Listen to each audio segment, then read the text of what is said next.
எந்த இயக்கத்திலுமே லாக் ஆகாமல் இருந்துன்னு சொன்னால் அது லிபரேஷனுக்கு போயிடும். ஏன்னா நம்ம ஒவ்வொரு கணந்தோறும் ஏதோ அனுபவத்தை அடைஞ்சிக்கிட்டே இருக்கோம், ஏதோ ஒரு லயத்தை அடைஞ்சிட்டு தான் ஒவ்வொரு நேரமும் இருந்துக்கிட்டே இருக்கும். ஆனால் எந்த லயத்திலையும் மாட்டிடக்கூடாது. ஓ இதுதான் ஞானமா, இதுதான் லிபரேஷனா இன்னும் தெரிஞ்சு பார்த்தோம்னா எல்லாருக்கும் தேவையான ஒன்று, ஒரு சராசரி மனிதனுக்கே தேவையான 12 வகையான தியானங்களை நாங்கள் கற்றுக் கொடுக்குறோம். ஒரு வித்தியாசமான தியானம் நீங்கள் வேறு எங்கேயுமே இதை கற்றுருக்க முடியாது.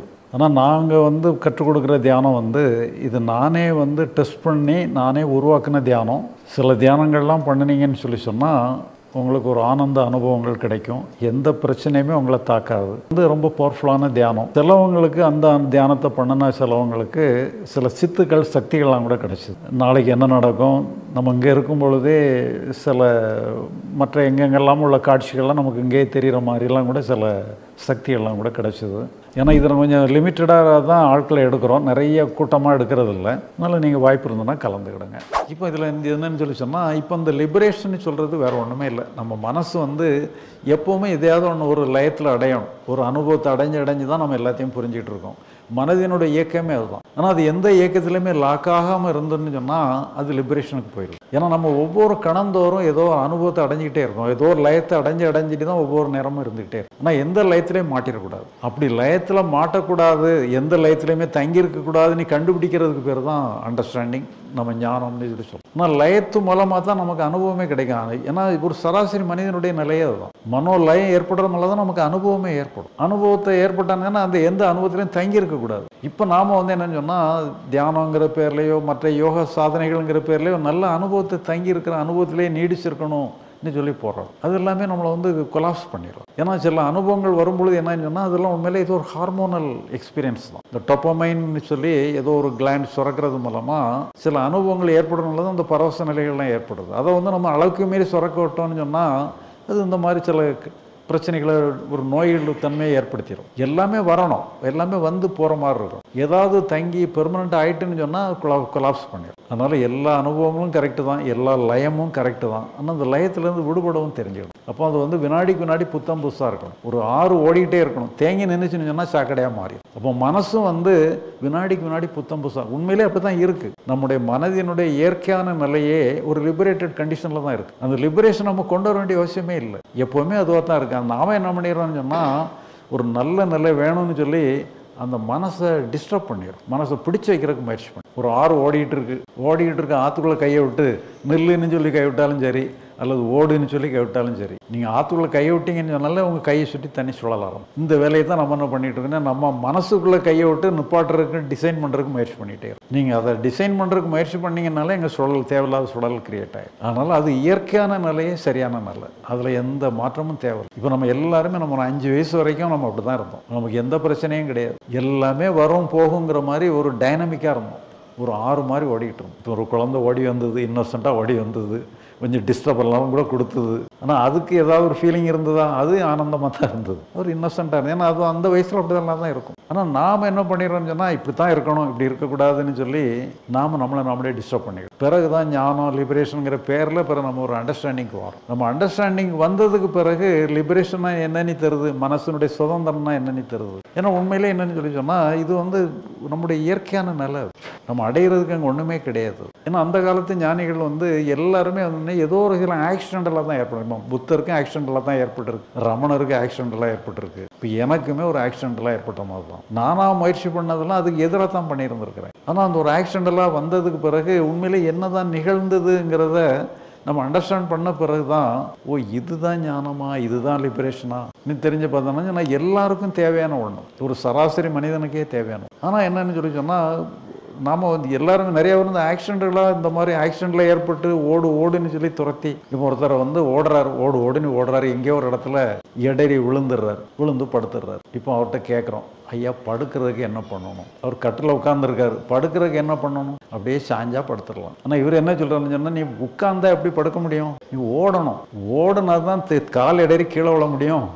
நீ ஓடுன்னு ஓட விட்டு இடறி கீழே விழுற மாதிரி பண்ணி தான், அப்படி தான் படுக்கிறதுக்கு தானே வழிகாட்டு சொல்கிறாங்க. உட்கார்ந்துருக்கிறனால ஓட முடியுமா? அதனால் உட்கார்ந்தா படுக்க முடியாது, ஓடுன்னு சொல்லி ஓட விட்டு. ஆனால் உண்மையிலே அங்கே ஒன்றும் அந்த இதெல்லாம் ஒன்றும் தெரியல. நீங்கள் இருக்க இடமே போதும், இருக்க இடமே அதுதான். அடையிறதுக்குன்னே அங்கே ஒன்றுமே கிடையாது, செய்கிறதுக்குன்னுட்டு ஒன்றுமே கிடையாது. இப்போ இதெல்லாம் என்ன சொன்னால், அதனால் அடுத்த கிளாஸில் நம்ம அகம்னா என்ன புறம்னா என்னன்னு பார்க்க போகிறோம். புறத்தில் நம்ம செய்ய வேண்டிய செயல்கள் நிறையா இருக்குது, அதெல்லாம் நம்ம செய்யணும். அகத்தை பொறுத்தல இப்போ நம்ம ஆன்மீகங்கிறது அகம் சார்ந்தது, புறம் சார்ந்தது இல்லை. அகத்தை பொறுத்தளவுலாம் ஆன்மீகத்தை பொறுத்தளவு நமக்கு எந்த வேலையுமே கிடையாது. ஆனால் இப்போ எந்த ஆன்மீகத்திலேயாவது வேலையே இல்லாத ஆன்மீகம் எங்கேயாவது இருக்கா? எல்லாமே டியூட்டி. காலையில் நீங்கள் 3 மணிக்கு முடிச்சிடணும், முடிச்சு இப்போ அதை பண்ணணும்னு சொல்லி நிறைய அனுஷ்டானங்கள் அது இதுன்னு என்ன இல்லாமல் பண்ணிடுச்சு. இப்போ காலையில் எழும்புறது ஹெல்த் பாயிண்ட் ஆஃப் வியூவில் நல்லது தான். அதில் வேறு அது ஹெல்த்துக்காக நீங்கள் என்ன பண்ணுறதோ ஏதோ முயற்சிகள் பண்ணலாம். ஆன்மீகத்துக்காக எந்த இதுவும் பண்ண வேண்டியதில்லை. நீங்கள் பாருங்கள், எத்தனையோ மதங்கள் இருக்குது, எத்தனையோ கோயில்கள் இருக்குது, எத்தனையோ வழிபாடு முறைகள் இருக்குது, எத்தனையோ அணுகுமுறைகள் இருக்குது. எல்லாமே என்னன்னா துரத்துன்னு துரத்துறாங்க. அப்படி துரத்தும் போது எங்கேயோ இடத்துல இடறி விழுந்து ஞானம் அடைஞ்சவங்க நிறைய இடம் இருக்கிறாங்க. அப்படியே ஞானம் அடைஞ்சிடறாங்க. நான் இடறி விழணும். ஏன்னா உண்மையில் என்னன்னு சொன்னால், நீங்கள் எங்கேயும் ஓட நீங்கள் கட்டில் தான் உட்காந்துருங்க, அப்படியே சாஞ்சா படுத்து தூங்கிடலாம். அதனால என்ன சொன்னால், இங்கே செய்கிறதுக்கு ஒன்றுமே இல்லை. அகத்தை பொறுத்தளவில், ஆன்மீகத்தை பொறுத்தளவில், மனசை பொறுத்தளவில் நம்ம செய்கிறதுக்கு எதுவுமே இல்லைன்னு சொல்லி நீங்களாக ஒரு முடிவுக்கு வரோம். ஏன்னா நிறைய ஆக்சிடென்டெல்லாம் தான் அந்த முடிவுக்கு வரான். இதுக்கு மேலே ஒன்றுமே முடியலைன்னு சொல்லி கைவிரிச்ச நிலையில் அப்படியே சரணாகதிங்கிற மாதிரி வந்துடுறான். செல்ஃப் சரண்டர், சைக்கலாஜிக்கல் சரண்டருக்கு வந்துடுறான். அப்படி தான் எல்லா ஞானிகளும் அடைஞ்சிருக்கு. ஆனால் இது அப்படி தான் வரணும்னு அவசியமே இல்லை. ஒரு சர்வசாதாரணமாக எல்லாருக்கும் தேவையான ஒன்று. அகம்னா என்ன, புறம்னா என்னன்னு பிரிச்சுக்கிட்டா போதும். அகம் தான் ஆன்மீகங்கிறது, அகம் மட்டும்தான், புறமே கிடையாது. அகத்தில் நீங்கள் என்ன பண்ணணும், ஒன்றும் பண்ண தேவையில்லை. ஆனால் அது நீங்கள் அறிவுபூர்வமான ஒரு கன்க்ளூஷனுக்கு வரணும். இல்லை ஏதோ ஒன்று பண்ணணும், ஏதோ ஒன்று அடையணும், அவங்க அப்படி இல்லாமோ சொல்லியிருக்காங்க, இப்படி இல்லாமோ சொல்லியிருக்காங்க, ஆன்மாவை அறியணும், இறைவனை அறியணும், என்னெல்லாமோ சொல்லியிருக்கிறாங்க. அதெல்லாம் எப்போ அறியறதுன்னு சொன்னால் நம்ம ஓடிக்கிட்டே இருக்க வேண்டியதும், இடற வரைக்கும் ஓடிக்கிட்டே தான் இருக்கும். ஒன்றும் தேவையில்லை. நீங்கள் மனசு சுதந்திரமாக விட்டுட்டா போதும். உங்கள் வேலையை க்ளோஸ் பண்ணிட்டா போதும். அதுக்கு நீங்கள் ஒரு அண்டர்ஸ்டாண்ட் பண்ணணும். இங்கே ஒரு வேலையுமே இல்லைன்னு நீங்கள் கண்டுபிடிச்சிட்டிங்கன்னு சொன்னால், இப்போ இது நம்ம ஏற்கனவே நிறைய பயிற்சிகள்லாம் பண்ணியிருப்போம். நமக்கு அனுபவங்கள்லாம் இருக்குது. இந்த மாதிரி 1 வருஷம் வரைக்கும் நீங்கள் பரவச நிலையில் இருக்கணும்னு கூட அவசியம் இல்லை. ஏதோ ஒரு வகையில் அனுபவங்கள் இருந்தாலே போதும். அந்த அனுபவத்தை வச்சே நம்ம ஒரு கன்க்ளூஷன் வந்துடலாம். சரி, நம்ம அங்கே ஒன்றும் இல்லை, நம்ம அதை அப்படியே விட்டு பார்ப்போம், நம்ம எதுவுமே இல்லாமல் அது நேச்சுரலாக இயங்குறதுக்கு விட்டு பார்ப்போம்னு சொல்லி நீங்கள் உங்களை அலோவ் பண்ணிங்கன்னாலுமே நீங்கள் அதை கண்டுபிடிச்சிடலாம். ஆனால் நீங்கள் கண்டுபிடிச்ச பிறகு நிச்சயமாக உங்கள் லைஃப் வேறு மாதிரி மாறிடும். ஞானம் அடைஞ்ச பிறகு தான் வாழவே ஆரம்பிக்கிறோன்னு சொன்னால் உண்மையிலே அப்படி தான் இருக்கும். நீங்கள் அந்த பிறகு உங்கள் லிபரேஷன் லைஃப்பில் நீங்கள் வாழ்ந்ததுக்கு பிறகு உங்களுக்கு பழையபடி என்னன்னு சொன்னால், பழைய வாழ்க்கையே உங்களுக்கு திருப்பி போகவே முடியாது. இது வேற ஒரு டைமென்ஷனுக்கு வந்துடுவீங்க. அதனால் முதல்ல என்னன்னு சொன்னால், நமக்குள்ள நம்முடைய மனசளவில், நம்ம அனுபவங்கள் அளவில் நமக்கு எந்த வேலையாவது இருக்கா, எந்த வேலையுமே கிடையாது, அது இயற்கையாக இயங்குறதான் கரெக்டுங்கிற ஒரு கன்க்ளூஷனுக்கு வர்றது தான் ஞானம்னு சொல்கிறது. அது மனதினுடைய இயற்கையான இயக்கத்துக்கு பேர் லிபரேஷன், முக்தி, மோட்சம் எல்லாமே. இது எங்கேயோ கிடையாது.